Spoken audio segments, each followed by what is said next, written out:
A entidade maligna por trás de Aleister Crowley, o homem mais perverso do mundo. Eis o clickbait usado por History Channel para promover o seu documentário famigerado Alienígenas do Passado. E, poxa, quando eu vi isso, eu falei, cara, eu preciso assistir. Será que tem algo de bom, de proveitoso? Vamos falar do Crowley com carinho, como todo mundo fala? Não. Vamos fazer um react, né, uma reação aqui para vocês. O que vocês acham? Eu sou o Guto Logli, bem-vindo ao nosso canal, Guto Logli, o seu canal de ocultismo e Telemann no YouTube. Queria agradecer a todos vocês, nossos 2 primeiros vídeos que bombaram na internet. Vocês compartilharam, deram like, que se inscreveram no canal. Você que não se inscreveu, se inscreva já, ative as notificações, compartilha, dê like. Vamos fazer esse canal bombar e retornar com tudo, tá ok? E o History Channel sendo o History Channel, né, galera? O central da desinformação, né? Um canal de documentário que tinha o intuito aí de instruir, de ensinar, de informar, acaba desinformando, né? Optando pela fantasia, porque afinal a fantasia, o bizarro, o sobrenatural, o fantástico dá muito mais audiência, dá muito mais engajamento, né? E infelizmente é um canal que você paga como um canal de documentário, ao invés de ser um canal de fantasia ou de ficção científica, que eu acho mais apropriado. Você paga caro, né, numa assinatura que contém esse canal, e você, cara, né, 3 minutos de programa, 7 de comercial, nem consegue assistir aquilo ao vivo, porque é um absurdo, você não, 7 minutos de comercial, 3 minutos de programa, você paga para assistir comercial, e o pequeno, né, o conteúdo que tem ali é fantasioso. Olha o nível que a gente chegou, né, cara, na sociedade, né, enfim. Fica a reflexão para você que assina TV a cabo e, enfim, vamos refletir um pouco sobre essa questão de consumo de conteúdo, né? Vamos ler um livro. Um livro acho que é mais interessante. Vamos falar sobre livros aqui também. Eu vou indicar vários livros para vocês terem as suas próprias conclusões dentro desse trechinho aqui que o History Channel reservou com carinho para o nosso querido Crowley, né? Então vou indicar bastante livro para você ler. Aí você lê o livro, tira suas conclusões e já adquire realmente um conhecimento, né? Livro dá conhecimento. A televisão é engajamento, é narrativa, fantasia e muito dinheiro para você pagar para consumir isso. E vamos começar aqui, né, com a nossa Estrela da Revelação, coisa mais linda aqui, né, gente? É o nosso fundo de tela oficial, sempre vai ser, né? E vamos assistir essa pérola do History Channel. Engraçado, né? A classificação fala que tem violência. Ô, Crowley, tá bem na fita, hein, filho? Bora lá? Aleister Crowley foi considerado o ocultista mais infame do mundo. Ele dizia que estudara as doutrinas secretas dos egípcios antigos. Aleister Crowley foi um ocultista britânico considerado o homem vivo mais perverso. Ele foi importante para a história humana porque dizem que foi ele quem deu a Winston Churchill o famoso sinal V. Aqui legal. Vamos contextualizar aqui. O homem que foi considerado o homem mais perverso do mundo. Considerado mais perverso pela mídia marrom britânica. Tá? Notícias populares ali da Inglaterra na época.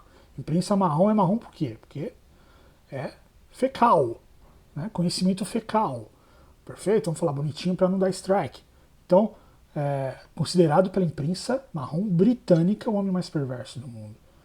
Quando você vai analisar biografias, ler coisa, pô, universidade, cara, um bobão. O Charles Manson era perverso, né? Esse é o cara mais perverso do mundo. Crowley, coitado. Crowley foi um ocultista, né? Excêntrico, extravagante. Ok, concordo. Mas perverso. E essa relação aqui do V da Vitória, né? O V da Vitória que ele teria influenciado Churchill, né? Em várias biografias de Crowley há essa referência E Crowley realmente tinha uma relação muito forte ali com os aliados, tanto na Primeira Guerra quanto na Segunda. Tá? Crowley agiu como espião na Primeira Guerra, fazendo textos. Ele assinava como um fundamentalista irlandês e escrevia textos, né, a favor da Alemanha e de Berlim. E o pessoal que consumia esses textos ali, eles eram mapeados ali pelos aliados, identificando ali, né, os espiões ali através desse conteúdo que Crowley produzia. Ele se disfarçava, né, e escrevia textos elogiando ali a Alemanha. E na Segunda Guerra, Crowley foi um pouco mais ativo. Ele fazia mapas astrais adulterados para o pessoal lá do Terceiro Reich, lá do Bigodinho, né, do Adolfo Bigodinho. E o pessoal lá da inteligência militar do Terceiro Reich usava mapas astrais para definir estratégias de guerra. E sabendo disso, né, um espião americano infiltrado lá no Terceiro Reich atuava como astrólogo e passava, né, esses mapas astrais adulterados de Crowley para esse astrólogo, né, e dando uma interferida ali, causando erros estratégicos nos ataques militares ali do Bigodinho. Tá? E esse símbolo do V de Vitória, ele tem uma perspectiva, né? Porque ele teria, na verdade, o intuito de anular ali as forças do Sigil-Rail. Tá? Então, isso aqui é um mudra, gente. Mudra é um gesto manual, um gesto da mão, que projeta energia, projeta uma mensagem, um ideal. Tá? E é muito usado na Índia, enfim, né? Todos os deuses hindus têm, né, os mantras, tal, né, os mudras, tudo mais, né, enfim, diversos mudras, né? E aqui no Ocidente, né, é um mudra muito famoso, porque era um mantra do padre, né, que dava lá o sinal, os sacramentos, a bênção do padre, ele faz isso. Se você vir aqui, é o V de Vitória. E se você vir assim e projetar uma luz, símbolo, ele parece o quê? O sinal da besta. A besta. Então, ou seja, luz, né, e sombras, né, a boquinha dela aqui, ó.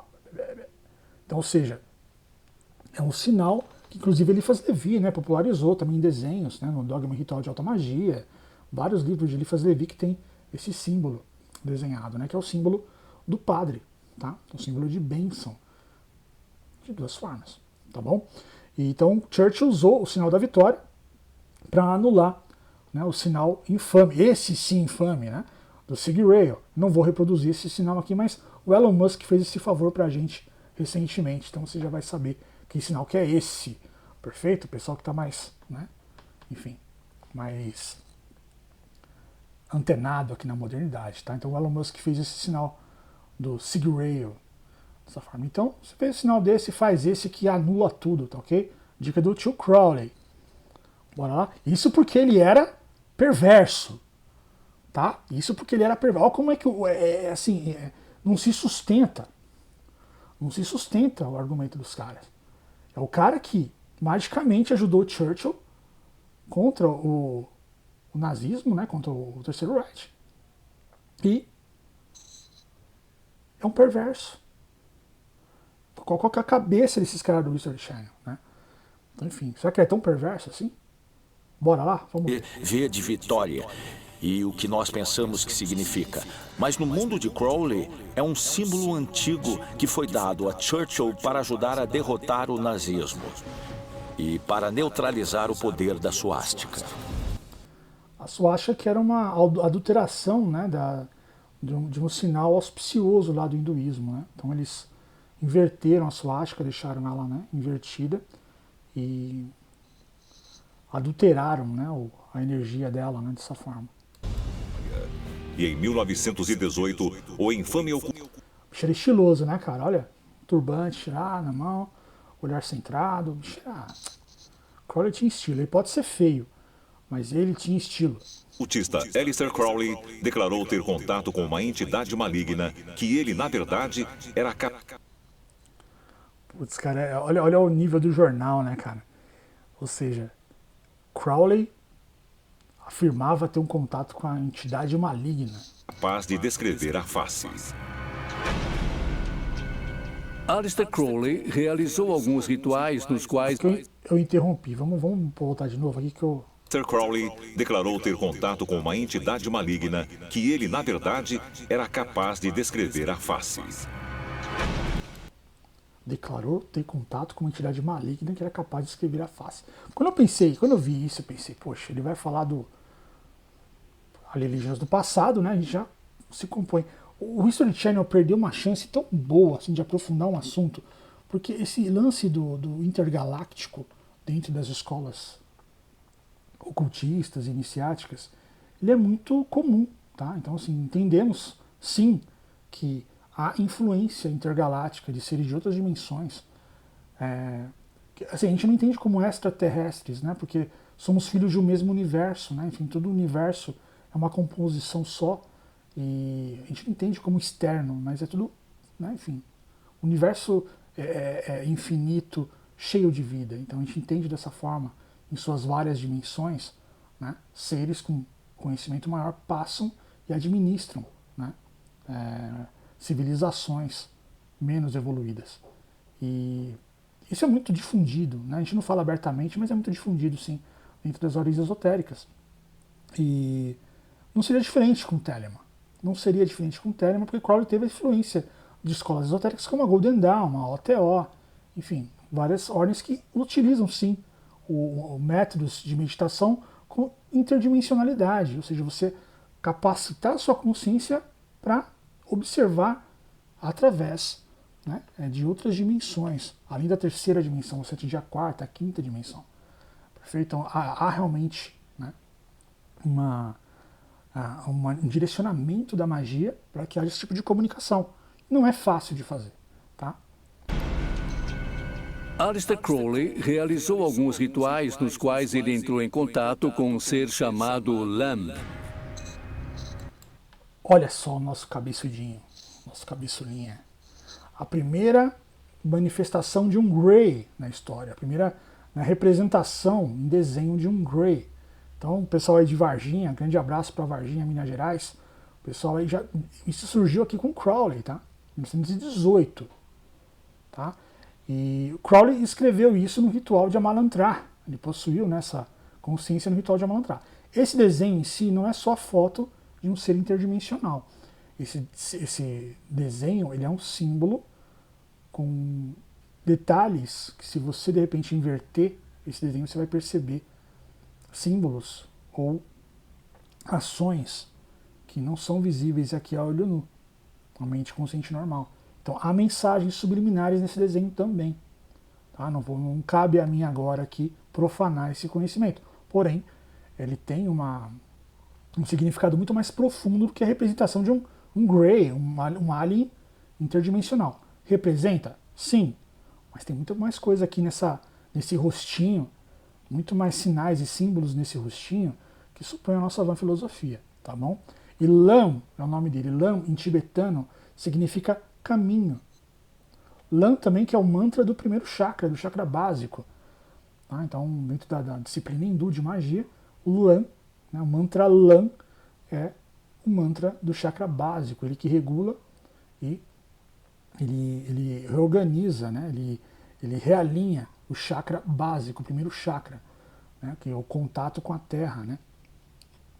O chakra que ancora ali as energias da terra. Perfeito? Então vamos lá, continuando. Ele acreditava que isso era um ser, como ele costumava chamar, interdimensional, mas ele nunca escreveu nada sobre Lam.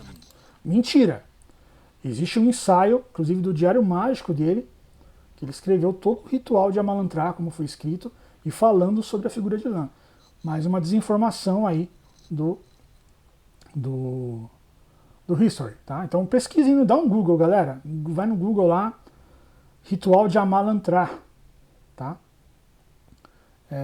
Vai ter todas as informações em inglês também, mas vai ter informação. Ele escrevendo todo o ritual, né? Toda a ritualística em Diário Mágico, que é muito descritivo, é muito detalhado, tá bom? Ele explica também o quão puro é esse símbolo, né? Enfim. Então, tem sim informações. Leiam uma biografia de Aleister Crowley, pode ser a biografia do Regardier, pode ser, enfim, eu acho que é a mais fidedigna, porque Israel Regardier conviveu com Crowley, mas leiam uma biografia do Crowley para entender mesmo se ele era tão perverso assim. né? E leiam também, né, o ensaio do ritual de Amalantrar. Amalantrar.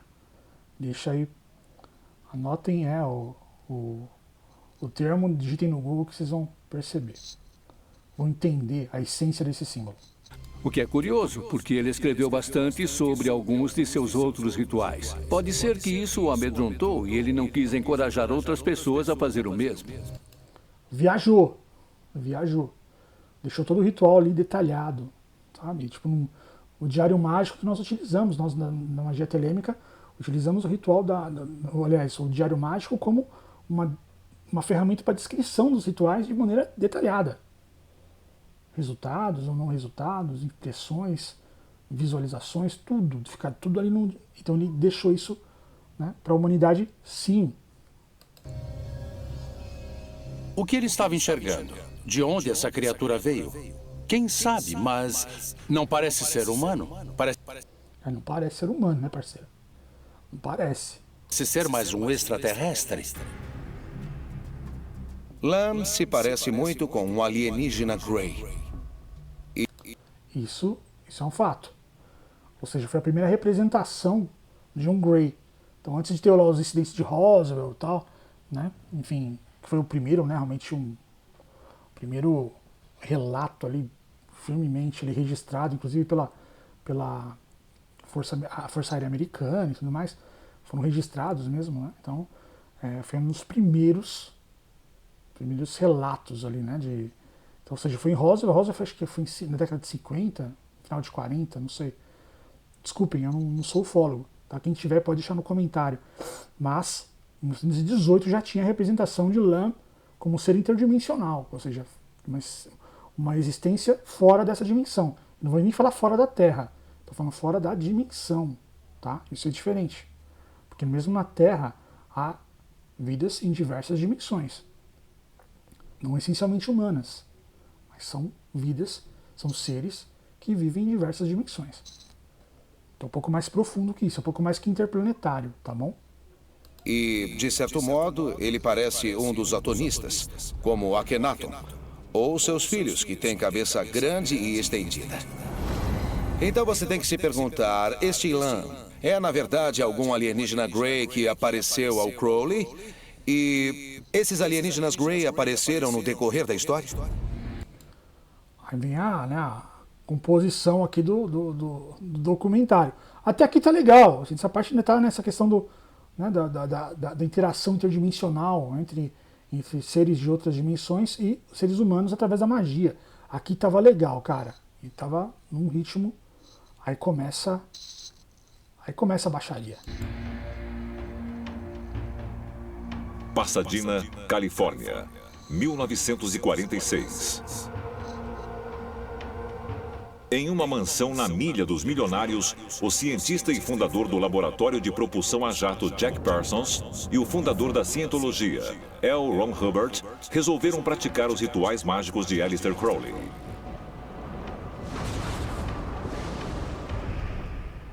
Jack Parsons é supostamente a figura mais controversa e estranha da história do programa espacial norte-americano. Aqui é o sinal clássico, Ele né, descobriu do V de Vitória, mas na perspectiva lateral, né? Jack Parsons, galera, ele foi um seguidor de Crowley, tá? Através da OTO, que é uma ordem paramaçônica, o qual Crowley ele revitalizou com seu conhecimento telêmico. A OTO ela absorveu o conhecimento telêmico de Crowley dentro da sua ritualística e tudo mais, né, seu sistema de ensinamento. E Jack Parsons, cara, se não fosse ele, não teríamos satélites. Se não fosse ele, teríamos mísseis também, né? Tudo bem.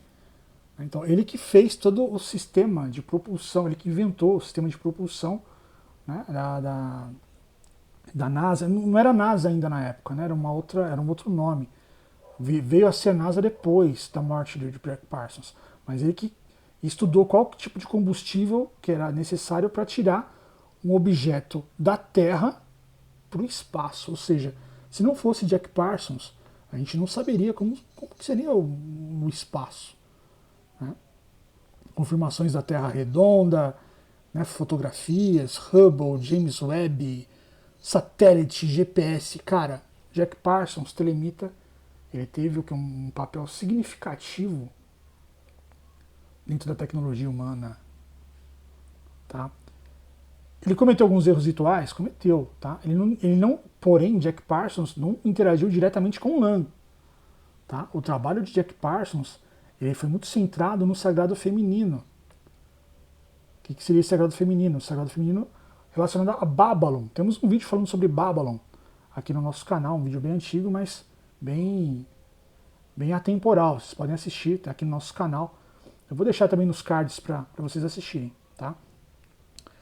Os rituais dele dentro da OTO foi muito direcionado para a grande mãe dos telemitas, né? Babylon, a deusa, né? Dentro da religião telêmica, dentro do sistema mágico telêmico.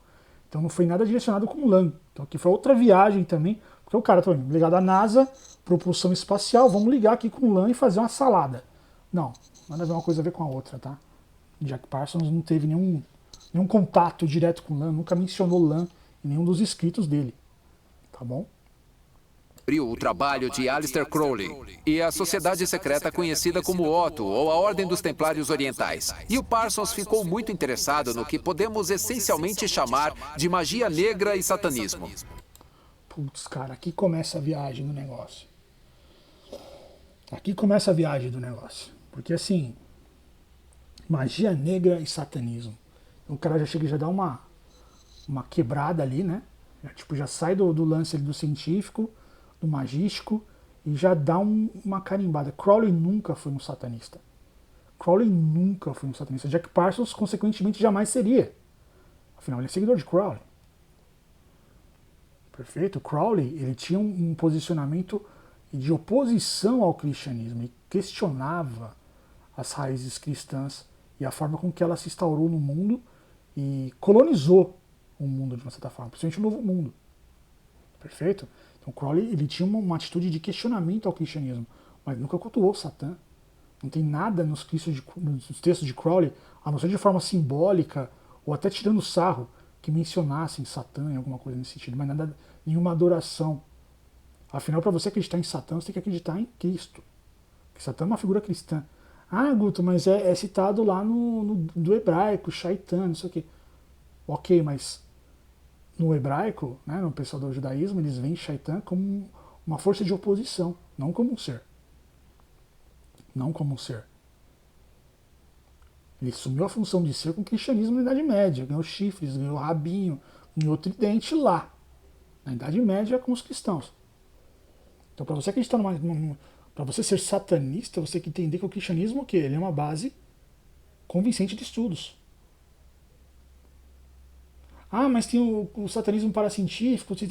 Cara, tudo bem. Satã ser surgiu na Idade Média com o cristianismo. O que vem depois, tranquilo, vocês podem ressignificar, separar tal. Mas o surgimento, a origem do termo, do conceito, é cristão.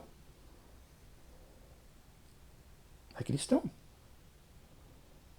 Satã como um ser, né, como uma força, um ser oposto desse maniqueísmo, né? Essa ideia maniqueísta foi cristã. Dentro dos textos da Torá, do judaísmo, o contexto era totalmente diferente. Só você ver o livro de Jó. Né? Satã estava junto com Deus lá e falou assim, ó, ele só acredita em você porque você só dá coisa boa para ele, faz ele penar na vida para você ver se ele vai acreditar em você. Né? Ou seja, ele foi oposto àquilo que Deus acreditava. Oposição. Pô, não pode ser um ser, pode ser um anjo ali que falou isso para Deus na hora. Qualquer anjo pode ter falado isso na hora.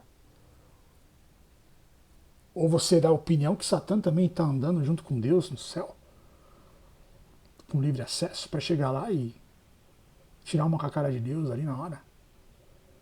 Percebe que o cristianismo ele não se sustenta como filosofia, nem como mitologia. Entende? Então, nós telemitas questionamos isso no sentido, sabe, dialético, gramatical. Né?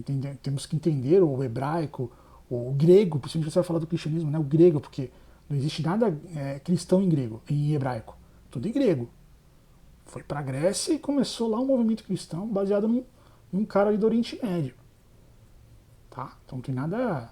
Inclusive textos em hebraico, talvez você encontre ali os apócrifos. que não foram considerados pela Bíblia. Então, né, vamos pensar um pouco mais, né? Então, é lamentável que o History, né, recorra a esse tipo de subterfúgio ali para deixar a coisa mais sobrenatural. Então entrou em cena o escritor de ficção científica Ron Hubbard. Ron Hubbard foi morar com Jack Parsons e juntos eles começaram a fazer uma cerimônia mágica. Entre janeiro e março de 1946, Jack Parsons e Ron Hubbard praticaram esses rituais. Que não tinha nada a ver com lã. Eram rituais da OTO centrados ali no sagrado feminino, em Babylon, tá? Envolvia magia sexual, envolvia, né, toda uma estrutura ritualística mais relacionada à transcendência do ser humano, à transcendência do espírito, né, pelo viés do sagrado feminino, da grande mãe dos telemitas. Crowley certamente não os autorizou a fazer tais rituais. Uma coisa que ele realmente fez foi aconselhar as pessoas a não fazer. Eles falaram assim, 1946, cara, 1946, Crowley morreu em 47. Crowley estava tão baleado em 46, cara, que acho que nem sabia direito da existência de Jack Parsons, cara, porque ele estava muito mal de saúde. Anos de vício em heroína, asma, sabe? Então, assim, ele tinha um círculo de amizade dele, era muito interno, era muito reduzido, ainda na Inglaterra, ou seja, o Jack Parsons nos Estados Unidos. Não tinha essa interação, né? Pô, é como se tivesse internet. Parece que ela mandou um zap ali pro Parsons, né? Fez um Teams ali pro Parsons e se comunicou. Cara, pensa. Em 1947, 46, o cara quase morrendo, vai se comunicar com o cara nos Estados Unidos ali, pá, eu não autorizo. Como assim? Sabe, não se sustenta. Seus rituais, a menos que elas Quem lê a biografia vai entender. Biografia de Crowley, tá? estivessem devidamente preparadas. Ele não estava feliz com a intromissão deles. Alguns teóricos dos antigos astronautas sugerem que, ao praticar os rituais sem o entendimento das consequências, Hubbard e Parsons inadvertidamente deram início à era dos OVNIs. Olha como é incrível, né, cara? Alguns teóricos, não menciona quem, não menciona quando. Alguns teóricos dos antigos astronautas sugerem, tipo assim, é do esfíncter que sai o negócio, tá ligado? Tipo, não tem, saca? Não tem fundamento nenhum. Alguns teóricos ali sugerem, não afirmam. Olha como é assim, mal intencionado. É um texto é um roteiro mal intencionado que deixa as coisas no ar. Parece que foi um advogado que fez. O advogado falou assim, não, vou fazer aqui, mas sem comprometer ninguém. Né? Sugerem, tal, para dizer assim, ó, o vídeo não crava nada. O vídeo só sugere, o vídeo só faz uma alusão aqui sem com base em P nenhuma. Perfeito? Então assim, quando você vê qualquer tipo de vídeo, sabe, seja na internet, isso combate muito fake news, cara. Esses vídeos que você recebe do tio do Zap, da tia do Zap e tal, cara, alguns médicos, não sei o que, é sempre assim, né? Cientistas afirmam que não sei o que. Da onde? Qual estudo? Tem a referência? Qual foi publicado aonde? Não, médicos afirmam que a laranja cura o câncer. Pá. Quando? Saiu, onde que saiu esse texto? Sabe? Assim, então, tomem cuidado. Tomem muito cuidado com o tipo de conhecimento, com o tipo de pseudo-conhecimento, que é o caso aqui do History, né? Que é o pseudo-documentário, o pseudo-informativo. Perfeito, que é base em P nenhuma. Até pela questão cronológica, né? Crowley morre em 47, em 46 ele estava brigando com Jack Parsons, não faz sentido isso. Acho que nem sabia da existência do Parsons direito. Não sabia da resistência, mas coitado, estava tentando respirar. Lutando para respirar. Ele estava mais preocupado com o tarô de Thoth, que precisava ser terminado, né? Que estava ali com a Frida Harris, e era a última grande obra dele. Ele não estava preocupado com Parsons. evidentemente na mesma latitude de Pasadena, Califórnia.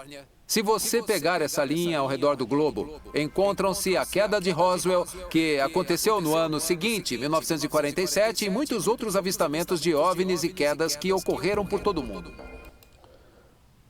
Cara, você traçar uma linha reta aqui de São Paulo, aqui no Brasil até Roswell, cara, é uma linha reta. Você vai traçar uma linha reta. De perspectiva que tá no planeta ali, cara. É engraçado assim, que eles falam assim, vários outros avistamentos. Eles não falam qual que foi esse avistamento. Não fala. Era como se o Parsons e o Hubbard estivessem andando ao lado de uma lona pendurada verticalmente e eles tinham um canivete e fizeram buracos na lona e esses buracos se transformaram em portais que permitiam a entrada dos extraterrestres. Cara, que brisa, velho. O que esses caras fumaram, mano? Como se tivessem estiletes que tivessem aberto buracos de minhoca. E, cara, você pode fazer na sua casa isso com uma meditação. De forma apropriada, de forma, né, eficaz, você consegue interagir com muito treinamento, né? Pensa que é da noite pro dia, vou fazer aqui, eu sou o Jack Parsons, cientista da NASA, eu vou agora, aí fez aquela Doutor Estranho, né, Marvel, né, pá, não sei o que, abriu ali o multiverso. Não existe isso. Tem que ter muito preparo, né, cara? Você ter uma meditação, um estado mental apropriado. Pô, o cara passa anos como um yogi, né, purificando a sua consciência, purificando o seu corpo, a sua alma. Décadas e décadas de estudo para chegar um Jack Parsons da vida lá com meia dúzia de livro ali e tal, uns combustível, pá, e abrir ali o canal. Gente, é muita brisa, cara, é muita brisa. Eu acho que Hubbard e Parsons se envolveram com coisas que não deveriam ter mexido. Existem muitos especialistas aí fora que acham que as forças demoníacas são de fato extraterrestres. Mais uma vez, existem muitos especialistas, né? Não falar quem, não falar quando, da onde está escrito, né? E há esse conceito na ufologia de extraterrestres bons e ruins, tal, mas isso não se encaixa na magia, não tem nenhuma relação com isso.